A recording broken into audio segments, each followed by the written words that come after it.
السلام عليكم، نتمنى تكونوا بخير وعلى خير وبصحة جيدة إن شاء الله. فيديو جديد وصفة جديدة غنشارك معكم المخنفر اللي تيجي أكثر من رائع.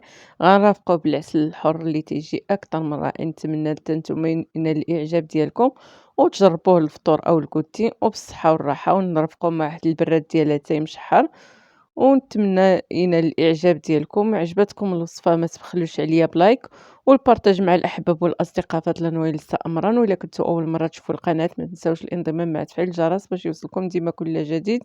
والوصفة ديالنا تجي على هذا الشكل هذا بالصحة والراحة. ونبداو بسم الله على بركة الله بالمكونات وطريقة التحضير.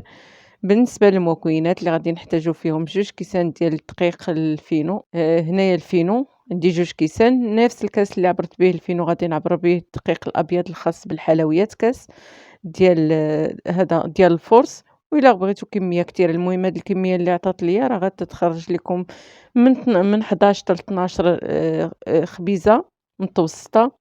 وغادي نغربل المكونات، غنضيف واحد المعلقة ديال هذه خميرة رافعة أو خميرة ديال العجين، معلقة عامرة ديال السكر سنيدة، ما تكونش مبومبية، تكون معلقة عامرة غير شوية، ما تكتروش من السكر سنيدة باش ما يتحرقش لكم ويجي اللون ديالو غامق. غادي نخلط هاد النواشف، ممكن إلا درتو الخميرة والسكر سنيدة مع الماء هو الأول، غادي تخلطوهم مزيان تينسجموا، عاد ضيفوا الدقيق. إلا درتو بحال الشكل اللي درت الدقيق ودرت النواشف خلطتهم مزيان، عاد نبدا نضيف الماء بالتدريج. هنا درت 2 كيسان، غادي نضيف 2 كيسان أخرين، يعني درت 3 د الكيسان ديال الدقيق و4 ديال الكيسان ديال الماء. هادو هما المكونات، ممكن على حساب الدقيق اللي عندكم. صافي غادي ندير هنايا نخلط المكونات على هاد الشكل هذا، وغادي نضيفو الملحة تتبقى على حساب الذوق ديال كل واحد. انا درت واحد تقريبا معلقة صغيرة ديال الملحة، مع اننا درنا فيها السكر سنيدة غادي نديرو الملحة على حسب القياس الخليط اللي درنا. غادي نخفق هاد المكونات ونخلطهم غير بالضراب اليدوي مزيان تنسجمو وتذوب لينا ديك السنيدة والخميرة ومع دوك النواشف اللي درنا، ويتخلطوا مع الماء على هاد الشكل. من بعد غادي ناخد واحد الخلاط الكهربائي أو الهاشوار، كل واحد على حسب اللي عنده. إلا عندكم الخلاط الكهربائي ديروا الخلاط الكهربائي، ما عندكمش ديروا غير الهاشوار بحالي. صافي غادي نديروا هاد المكونات يتخلطوا مزيان ينسجموا مع بعضياتهم، نطحنوا دوك النواشف مع داك الماء تيتخلطوا مزيان. في الأخير غادي نضيفوا واحد المعلقة ديال الخل وكيس من خميرة الحلويات. هنا غادي نخلطوهم مزيان تنحصلوا على يطحن داك الدقيق اللي عندي. وصافي غادي نزيدو ليه واحد شوية غير ينسجموا المكونات على هاد الشكل هذا. كما تتشوفوا الخليط ديالنا ما تيجيش بحال شكل بغرير، تيجي ثقيل شوية على بغرير. وغادي نديروه في هاد الإناء اللي غادي نسدوه من قبل عنده القفالة غادي تسد. إلا ما عندكمش ديروا بلاستيك غذائي يخمر لكم الخليط. ضفت كيس من خميرة الحلويات الوزن ديالها من 7 حتى 8 غرام، معلقة ديال الخل.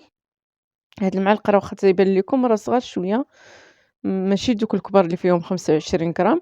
صافي غادي نخفق ونخلط المكونات تنسجم ليا ديك الخميرة اللي ضفنا مع الخل مع المكونات اللي خلطنا في الخلاط الكهربائي أو في الهاشوار.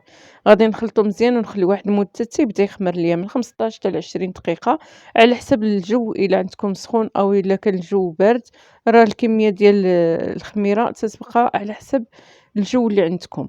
هنا ضفت واحد 3 د المعالق ديال الزيت، من بعد ما بدات تتخمر ليا العجينة ضفت واحد 3 د المعالق ديال الزيت. غادي نمزجهم ونخلي الخليط ديالي كما قلت لكم هنا خدا ليا 20 دقيقة. صافي من بعد ما خمر ليا أو طلعت فيه الخميرة، هانتوما تتشوفوا من بعد ما خلطت مع هذيك 3 د المعالق ديال الزيت غادي نغطيو عليه ونخليوه كما قلت لكم. نبداو نطلّعوا عليه حتى تبدا تطلع فيه الخميرة، عاد ديك الساعة نطيبوه. نتوما تشوفوا الخليط ديالي من بعد ما خمر، نخليو الخليط يخمر مزيان وصافي غادي نخلطوه ونبداو نطيبو. صافي غادي نخويوه من داك الهواء إما أو نحركوه مزيان على هاد الشكل هذا، وندير واحد المقلة فوق العافية اللي تكون متوسطة ما تكونش مجهدة، وغادي ندهنوها بشوية د الزيت ونبدا نطيبو هذا الخبز ديالنا أو المخنفر ديالنا. هانتوما تتشوفوا غير بدات تنشف من الجوانب، غادي نرشوها بالزيت ونقلبوها. صافي غادي نستمر كما تتشوفوا سرعت الفيديو باش ما يجيش طويل. من بعد ما تنقلبوها تنرشوها من الجوانب بشويه د الزيت باش ما يجيوش لينا دوك الجناب قاصحين ويجيو ناشفين، وندوروها في ديك الزيت باش يجي حتى داك الوجه ديالها محمر على هاد الشكل هذا. صافي كما تنقول لكم تنطيبوها من الجوانب بجوج. الا عندكم مقله اخرى غادي تبداو من بعد ما تتقلبوها بمقله اخرى، ما عندكمش غادي ديروا غير مقله وحده وصافي. نستمر نبدا نطيب كما تشوفوا اللون ديالو تيجي زوين، وتنقدموه للفطور او الكوتي تيجي اكثر من رائع، ودغيا دغيا تيوجد لينا. هانتوما تشوفوا غير بدات تنشف لينا من الجناب تنرشوا بالزيت ونقلبوها تتجي محمره على هذا الشكل هذا، ونخليها تحمر من الوجه الثاني وصافي. هنايا راه سرعت الفيديو باش ما يجيش لكم طويل وتشوفوا كاع التفاصيل. هانتوما تشوفوا الخبز ديالنا او البطبوط ديالنا او المخنفر كل واحد كي تيسميه. صافي غادي نبدا نطيب في المخنفر ديالنا على هاد الشكل هذا، نبدا نقلب ونطيب من الجهتين بجوج. بغيتوه غليظ شويه راه غادي ديروه غليظ، بغيتو بحال الشكل اللي درت انا ما غليظش بزاف وما رقيقش يجي اكثر من رائع. وتنطيبو من الجهتين كما قلت لكم من الجهتين بجوج. نستمر نبدا نرش ديك المقله بشويه د الزيت عاد نديرو الكميه ديال الخليط. صافي غادي نبدا ندهن الجناب ملي تنقلبوها ندهنو الجناب بالزيت باش ديك الزيت تخوى في هذا في المقله، وندورو ديك الخبيزه وتحمر لينا. هانتوما تتشوفوا تندير دوك جوج مغارف ونص حتى ل3. هاد المغارف راه صغار ماشي كبار بزاف. وكما قلت لكم تنرشوا ليها الوجه ملي نبغيو نقلبوها تنرشوا ليها الوجه ديالها بالزيت ونقلبوها وتنبداو ندوروها تطيب مزيان وتحمر بحال الشكل الجهه الثانيه. هانتوما تشوفوا الجهه الاولى والجهه الثانيه اللي تنقلبها تجي على الشكل هذا محمره من هنا ومن الجهه الاخرى. هانتوما حتى هذه تجي رطبه وما تجيش قاصحه وتجي اكثر من رائعه، ومكوناته بساط وفي متناول الجميع. نتوما تتشوفوا الوجه ديالها على الشكل هذا، وتنقدموها تنقلبوها وتنقدموها بالصحه والراحه. نزيد نطيب هنا الكميه ديال الخليط عطاتني 12 قطعه ديال هادو ديال المخنفرات، الكميه اللي هي كثيره بالنسبه للعجينه وحده. الا بغيتو تضاعفوا راه غادي تضاعفوا المكونات اللي درنا. هنا غادي نبدا ندير المخنفر. هانتوما تشوفوا تيجي اكثر من رائع، تنقدموه للفطور او الكوتي بالصحه والراحه. غادي نستمر كما قلت لكم غادي نستمر نبدا نطيب الخليط ديالي.